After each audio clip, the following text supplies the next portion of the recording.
नमस्कार समस्त को स्वागत। चलतु आज महावीर पंजिका अनुसार देखिबा ग्रह नक्षत्र आम पई कौन संकेत देउछंती आउ आजिर दिनटी केमिति कटिबो।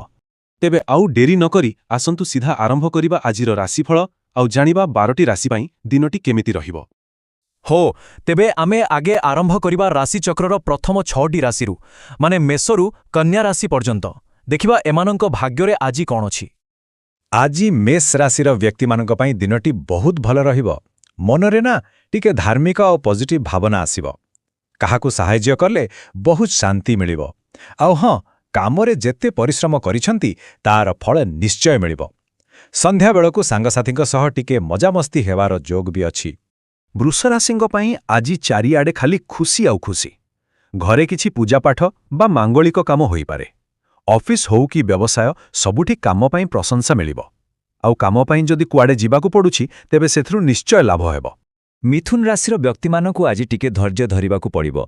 काहेकिना मनकु बहुत कथा आसीपारे किंतु चिंता करंतुनी कारण आर्थिक स्थिति धीरे धीरे भल हेबो। कोठी पैसा अटकी थिले ताहा मिलि जिबार संभावना अछि। आउ प्रेम संपर्करे तो मधुरता आसीबो ही आसीबो। आउ एबे जेउ राशि विषय आमे कहिबाकु जाउछु सेमानंग पई आर्थिक दृष्टिरु दिनटी बहुत खास रही पारे।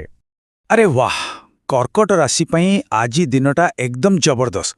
किछि नुआ आरंभ करिबा पई एठारु भल दिन आउ नाही। हठात कोठु टंका पैसा आसी पारे।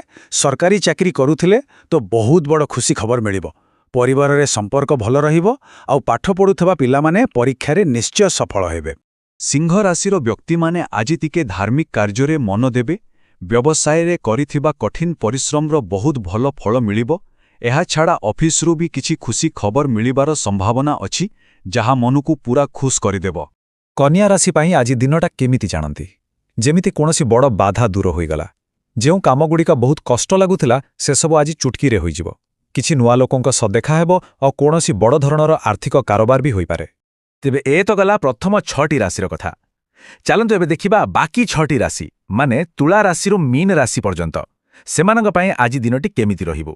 तुला राशिर व्यक्ति माने आज पूरा एनर्जी और आत्मविश्वास से भरपूर रहिबे। कोनोसी अजणा लोकंक सह आजिर देखा आगोकु जाई बहुत लाभ देबो। ऑफिस रे माहौल एकदम भल रहिबो और कोर्ट कचेरी मामला थिले ताहा सहजरे समाधान होई जिवो। विचार राशिंक पई आज सफलता आसीबो आउ से सफलता ही आत्मविश्वास को आहुरी बढ़ाई देबो। टंका पैसा लाभ हेबार बहुत बड़ सुजोग अछि। परिवार रो कोनोसी काम जदि बहुत दिनरु अटकी रहितिला ताहा आज पूरा होई पारे। प्रेम जीवन भी बहुत खुशी रे कटिबो।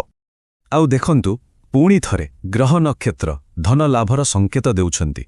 जानिबाकु चाहुछंती कि एथर क्यों राशिर पाळी। धनुराशि आज एही राशिर व्यक्ति माने निजको बहुत आत्मनिर्भरशील और शक्तिशाली अनुभव करिवे। व्यवसाय रे नुआ नुआ प्रस्ताव आसी पारे। जो माने राजनीति रे अछंती सेमानकर तो मान सम्मान बढ़िबो आउ हठात धन लाभर जोग भी रहिछि। मकर राशिंक पई आज गुरुजनंकर कथा अमृत समान। सेमानंकर परामर्श मानिले बहुत लाभ हेबो। समाज रे मान सम्मान बढ़िबो। सांगसाथींक सह संपर्क आहुरी गभीर हेबो आउ छात्र छात्रींकु किछि नुआ कामरे भाग नेबार सुजोग मिलि पारे। कुंभ राशिर व्यक्ति माने आज सामाजिक कार्यक्रम रे व्यस्त रहिबे। सेठारे किछि बड़ बड़ लोकंक सह देखा साक्षात हबार संभावना अछि। ऑफिस रे निज सीनियरंक कथा मानिले बहुत भल फल पाइबे। परिवार आउ पिला छुआंक सह समय बहुत भलरे कटिबो। आउ शेषरे आसिला मीन राशि। एमानंक पई आज दिनटी बहुत ही शुभ। कामरे एते सक्रिय रहिबे जे बड़ अधिकारी माने खुशी होई प्रशंसा करिवे। कुआडे यात्रा करिवार सुजोग आसी पारे जेउथरु लाभ ही लाभ। आ व्यवसाय रे तो भल लाभर आशा रहिछि। मोटामोटी भाबे दिनटी एकदम बढ़िया। तेबे एहा थिला आजिर 12टी राशि पई ग्रह नक्षत्रर संकेत। आशा करूछु एही सूचना आजिर दिन पई एक भल मार्गदर्शन देई पारिबो। जदि आपणमानंकु आजिर एही विश्लेषण भल लागिला तेबे एहाकु अन्यमानंक सह निश्चय शेयर करंतु। पुणी देखायबो आसंता कालीर राशिफल सहित। से पर्यंत धन्यवाद।